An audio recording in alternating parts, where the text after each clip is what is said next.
The CEO of JP Morgan Chase Bank said the politicians in Washington, D.C. are childish babies for not getting a stimulus package done. You're not going to want to miss today's video. Hello and welcome to today's November 18th second stimulus check update and second stimulus package update. Jamie Dimon of Chase Bank says it's time to split the difference and move on, Washington. Political leaders in California tell citizens to lock down, stay home, and miss the holidays while they jet set in Hawaii for government meetings. Nancy Pelosi tells Mitch McConnell, let's get together this week and get a deal done. If you're a subscribed member of my community, then welcome back. And if you're not, consider subscribing right now. All right, now you may or may not have heard this. Earlier this week, Governor Gavin Newsom of California was busted for attending an indoor birthday party with too many people, breaking his own strict COVID lockdown rules. He apologized and said that COVID fatigue and lockdown fatigue are real. He then told state residents that they would most likely impose curfews and another strict lockdown.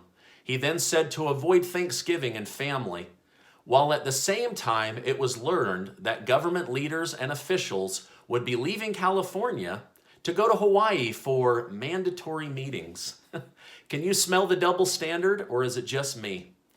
All right, now Jamie Dimon, CEO of JP Morgan Chase Bank, called lawmakers in Washington, D.C. out for their childish behavior when it comes to helping Americans and those that are struggling.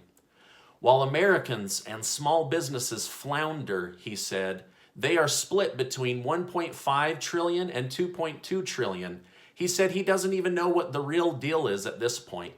He said, you've got to be kidding me. I mean, just split the baby and move on. This is childish behavior on the part of our politicians. Ding, ding, ding, ding, ding. I don't know if I could have said it any better. It is childish behavior. So the leader of one of the biggest banks in the U.S. and also in the world is absolutely disgusted and flabbergasted by government leaders and their feckless leadership abilities. He said, just split the deal and get it done. He also suggested doing what's called a bridge deal, something that they could come to agreement on right now in 2020 with the promise to do more in 2021 if it's needed. He also said, now is the time not to act like this is over. Let's double down and get through COVID the best we can.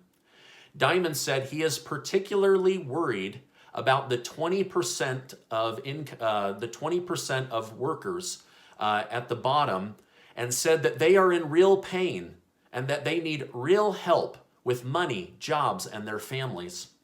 He said there is a big part of our country that is really struggling, that it is what they should be focusing on. It has zero to do with Democrats and Republicans. So essentially, get rid of your political divisiveness and your split tickets, right? Like just focus on the American people, because there's too many people struggling to make this political at this point. He also suggested that he sees tax hikes going up under the new administration, but said he hoped that they would focus on rebuilding the country and not on taxing their citizens more. Last night, Nancy Pelosi was voted in as Speaker of the House. Last night, Kevin McCarthy was voted in again as Minority Leader for the Republicans in the House of Representatives. Nancy Pelosi sent a letter yesterday to Senate Majority Leader Mitch McConnell asking him to meet this week so that they could discuss the stimulus package. The letter stated, the COVID-19 pandemic and economic recession will not end without our help. It is essential that this bill have sufficient funding and delivers meaningful relief to many Americans who are suffering. For the sake of our country, we ask you to come to the table and work with us to produce an agreement that meets Americans' needs in this crucial time. It also stated, earlier this year, during negotiations with Steve Mnuchin and Chief of Staff Meadows, we agreed to compromise on a relief package and lowered our request by $1.2 trillion. Since that time, you have lowered your proposal from 1 trillion to 500 billion, despite the consensus from economists and experts that the country requires a much larger injection of aid. I know I was encouraged when I saw Pelosi come down from the $3.4 trillion to $2.2 trillion, and I know I was very discouraged when I saw McConnell go from 1 trillion to 500 billion. So too big, came down, maybe enough, but went smaller. It's crazy, right? Now, I did the math. If they split 1 trillion and 2.2 trillion, it would come to 1.6 trillion. Now, who had a plan that was right at that amount? Oh yes, the problem solvers proposal. I also ran the math. If they split 1 trillion and 3.4 trillion, the middle is 2.2 trillion, which sounds an awful lot like Nancy Pelosi's deal prior to the election.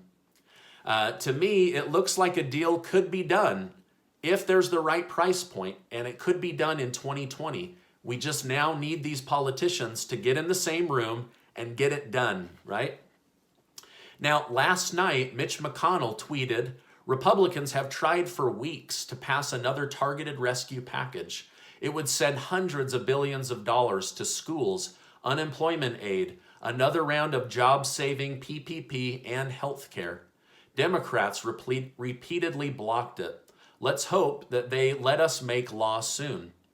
Mitch McConnell, that same day before, tweeted, another Democrat demand blocked bipartisan aid, the fixation on massive slush funds for state and city government, unlinked to COVID need. Some states are taking in more tax revenue this fall than they did before the pandemic. It's struggling families who need urgent help. So McConnell is saying, hey, states brought in more tax revenue than they ever have in the fall. So maybe state and local government doesn't need a huge boost of money. Maybe we should focus on helping American families that need support. Also, last night, McConnell tweeted, House Democrats' so-called HEROES Act is so unserious that it was condemned by the Speaker's own moderate Democrats the instant she put it out. Huge tax cuts for rich people in blue states. No second round of PPP money. Those are their priorities, ? So basically he's saying, we're not going to agree to your big deal because your states brought in more tax revenue than they ever have before. I am open to doing a deal if it helps American families. Again, I think if they just split the ticket, it wouldn't be too high and it wouldn't be blocked for being too low. They need to come together. Now, yesterday, I read that nearly 300 businesses that took PPP money have now had to file for bankruptcy because they weren't able to reopen or they weren't given the second round of PPP money because it never materialized. However, McConnell's own skinny bill have not gotten traction and have been unable to get past the Senate. So he's going to have to come up on his asking price or else it will have zero chance of passing the Senate. I believe Pelosi's deal needs to come down or it will never get past the Senate as well. So maybe Jamie Dimon of Chase Bank had it right. It's time to just split the deal and get it done for the American people. Now, Senator Richmond said, the federal government has an obligation to the American people and we should get it done before Christmas. So he's calling for Congress to get a deal done so that people have money for the Christmas season. Senator Portman said that he would put forward his own stimulus bill that gets what both parties want, and then he would personally round up the votes to get it done. Now, later this week, I'll be doing a sponsored video where I'll let you know about a sponsor. With part of that money, I'm going to give away $100 to 20 families. I'm building out the website, and I just signed the paperwork with the company. I will get that money out to people so that they have help before Thanksgiving. I will also try to do another one before the Christmas season. I'm just doing my best to help out the community the best I can. I know a lot of people are struggling. This is my update for today. As I know more, I will share more. I just wish to remind you that you are amazing. I really do appreciate you being in my community, and I'll see you on the next video.